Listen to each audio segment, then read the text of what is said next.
Weed has so many benefits. Why on earth would you want to quit smoking weed forever? There's already been a whole taboo of people who think weed is evil. Now, weed is not evil. It's the abuse of the substance that makes it evil. In this video, you're gonna learn how Preston Smiles himself quit weed and why he doesn't smoke it at all.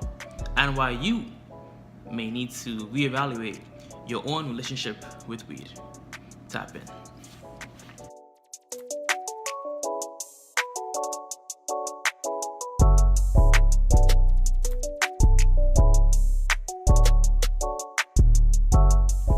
Alright, welcome back to the channel. Make sure you subscribe, like the video. My channel is all about providing you with a daily dose of edutainment. My goal is to entertain you and to educate you on a variety of subjects, variety of subject matters, whether that be reaction videos to comedy, dating advice, health advice. Every single video is designed to be life-changing in one way or another, whether that be just to brighten up your day or to give you impactful information that will better your day in one way or another. So I just wanted to present to y'all a friend of mine that I saw, whose video I saw, he put it out, and I just wanted to get more exposure to the video. So Preston Smiles, he's gonna document and detail his own experience with why he quit and how he quit weed in the first place, and how it even began, how it starts. Because you know, everything, porn, weed, alcohol, cocaine, it always starts small. But then if you don't watch out for it, it starts becoming more of an issue gradually. So Preston, take it away. Hear me, y'all. I swear, if you're on the fence, let this be your permission. Let this be the sign that it's time to let it go. Not for good, just for now. Today's transmission is a video about why I stopped smoking weed. Now, I get this question quite a bit on my social media, and inevitably, people want to know whether I think it's good or bad, right or wrong. And so I wanted to make this video and sort of add a twist to what even prompted me to stop smoking weed and why I haven't done it in 7 years. So all of this is my truth, my story, nobody else's truth, nobody else's story. I'm not claiming these things to be facts. I am just gonna speak my truth about what works for me and my life. Now, if you guys are wondering why I have all of this paint on me, I just got out of a ceremony, AKA a photo shoot with a gentleman by the name of Amir Image on Instagram. Awesome dude. He has a company called Tribal Markers, and we went super deep. So be on the lookout for that. The first time I smoked weed, I was 11 years old. And I was doing it for about a month or so before my dad actually caught me. And he caught me because we had the blunt papers, we left them in the toilet. So stupid, 11. We rolled this blunt in his room while he wasn't there, then left the papers in the ash, the stuff you take the blunt out of, and in the toilet, and never flushed it. So he pulls me to the side. I'm 11 years old, and he says, and I'm thinking I'm gonna get in trouble. I'm thinking I'm about to get my butt whooped. And he sits me down and he has this interesting logical conversation with me around weed and how marijuana comes from the earth, and that he doesn't necessarily find anything wrong with it. But he asked me to look around, and remember, I'm 11. He asked me to look around my life at all the people who do smoke weed. And he said, do you want their lives? And he said, before you answer, I want you to think about it for a couple days. And so 24 hours goes by, and he sits me back down. And I had a thought about it. I literally was like, okay, am I gonna get on punishment? He's gonna take basketball away? And is my Nintendo going away? Like, I was straight up shook at 11 as to why I wasn't getting in trouble. But I actually started to consciously think about the question he asked me, which is, I knew that some of my uncles smoked weed. I knew that some of the gang members, the older gang kids, smoked weed. And I looked at some of these people's lives, and I just had this thought where I was like, I don't actually want their life. And so he sat me back down 24 hours later and asked me what I thought. And I said, I don't necessarily want their lives. And he said, beautiful. I'm not gonna stop you from being a little boy, but I do want you to know that you are a leader. And if ever something doesn't feel right for you, No matter how many people are saying it's right, you will go left because you're such a leader that you have that power. And in my 11-year-old consciousness, that like stuck with me. And it's still stuck with me to this day. Now fast forward to, I didn't smoke weed. I stopped at 11. I started at 11, stopped at 11. Fast forward to 27 years old. I'm in Los Angeles and I decide as an adult I'm gonna try it again. And so my roommate at the time and some of his friends were like straight up stoners. And they were smoking weed every day, all day. And they had this stuff called green crack, which every time they would smoke it, they would just laugh the whole time. And one day I was like, you know what, screw it. I'm gonna try it. And everybody made a big deal. Oh, P about to smoke, P's about to smoke. And so I hit this weed and I'm smoking it, and that turned into a couple years of me smoking.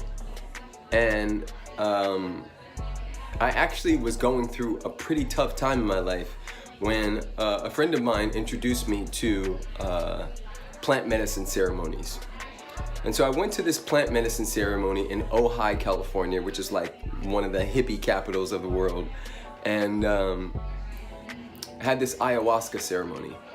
And while I was in the ceremony, the medicine hit, and it started to have a conversation with me. And the conversation was, Preston, you're asking to be a leader in the world. You're saying you want to levitate. You're saying that you want to be one of those people who lead people back to their truth. And I'm like, yeah. And they said, or the medicine said, God said, whatever, my source energy, my higher self, whatever you think that is, whatever it was talking to me. And it said, if you want to do that, you're going to have to let go of some of the vices and the things that you're using as a crutch. Because at that time, I didn't have weed, weed had me. Meaning, anytime I was sad, weed. Anytime I was anxious, weed. Anytime I wanted to calm down, weed. So now it became an emotional crutch for me. And the game, guys, is to be a conscious choice maker. The game is to be so empowered and so full from the inside out that we don't need external things in order to make us better. And so in this ayahuasca ceremony, I heard it's time to let alcohol and marijuana go. And it didn't say for good, it just said time to let it go. And so I left that ceremony. It was like August 18th. I went to Burning Man like a couple days later, or like a week later, and I let it go. And here I am. I'm 37 years young, and I still haven't decided to smoke weed again. Now, I didn't quit. And that's the thing I want you all to hear. I didn't quit alcohol, I didn't quit weed. I just no longer choose it because it doesn't hold the highest frequency for me. When I choose those things consciously, from a place of power, then they're all good. It's just another mechanism. But they don't work for me. So you would say that I would be a sober person, someone, and the tricky thing was, guys, and I gotta say this just so you understand how interesting this whole process was. When I stopped, it wasn't necessarily this like easy thing, because I had to relearn how to have fun. I had to relearn how to be in my body, in a club, at a party with my friends. I had to relearn how to be a leader enough in order to say no when everybody else was saying yes. And I know that that can be awkward and weird, just like trying to learn how to walk when you're a child or learning a new instrument. And for those of you who are on the edge and you're going, you know what, I think I may want to let this go. Alcohol, weed, pills, whatever has you, emotional eating, masturbation, porn, whatever that is. If you're hearing this video, like, hear me out. It's one of the best decisions I made in my life in the last 10, 20 years. Because the moment I removed those things, I had to face off with parts of myself that I was ignoring or disowning. And by facing off with those parts, I was able to clear up energetic space and energy and become the greatest version of myself for now, right? And I'm constantly doing that thing because involution, evolution, revolution, right? So I had an involution, which was a changing of thought, right? A new thought, the new thought movement. I had a new thought about something and started making actions around that new thought. And that created an evolution, which means I evolved in what it means to be Preston Smiles, right? And when I did that, I attracted all these other people who were doing the same thing, and that became a revolution. Hear me, hear me, y'all. I swear, if you're on the fence, let this be your permission. Let this be the sign that it's time to let it go. Not for good, just for now. Not for good, just for now. Rastafari, yes. Blessings and blessings, guys. I hope that this video touched your heart in some way. If it resonated with you, please leave a comment. Like, tell me what's up. Tell me what's coming up for you as you watch this video, and share it with anybody who you think may resonate. I love you all so much. Blessings and blessings. I really hope that video gave you more insight and helped you reflect with your own relationship with weed. Now, I have never smoked weed myself, so I figured it'd be more meaningful coming from somebody who's actually experienced it, actually smoked it, and how it was easy to quit or hard to quit for him, and his own experience like battling addiction with weed, pretty much, right? So I understand that for a lot of people, just watching one video may not be enough to take that next step further to quit their own addiction. You might watch one video and that inspires you to quit for a week or two, but then those cravings, those withdrawal symptoms start kicking in, and then you almost relapse again, right? So if you want a more detailed, structured approach, systematic approach to quitting your own addiction, even if it's not weed, if it's porn, alcohol, gambling, whatever it is, every addiction is rooted in the same thing, in the fact that it spikes dopamine and activates those pleasure receptors in your brain, which makes you want to continuously come back to it over and over again, right?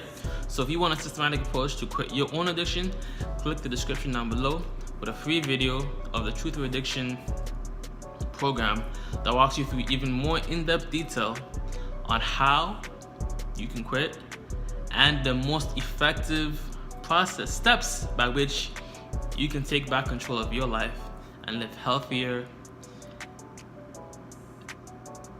One eternity later. And be in control more than you are now. Because right now, whatever it is, your substance, weed in this case, is probably taking control of you, right? I always harp on this subject, right? When I talk about this type of stuff. I've made other videos about this. I'll also leave it in the description down below. But essentially, no substance is bad necessarily. It's the abuse of it that makes it bad. Too much of any good thing is good for nothing. Always remember that. Too much of any good thing is good for nothing. So if you want, again, I'm gonna say it again, if you want a more systematic approach, a walkthrough, like a step-by-step guide to quit your own addiction, click the Truth or Addiction link down below and you'll be on your way. Alright, God bless, much love, peace and joy, namaste, and always remember, if it doesn't feed you, don't water it. If it doesn't nurture you or better you in any way, people, substances, your environment, situations, don't water those things. Don't continue to water dead situations.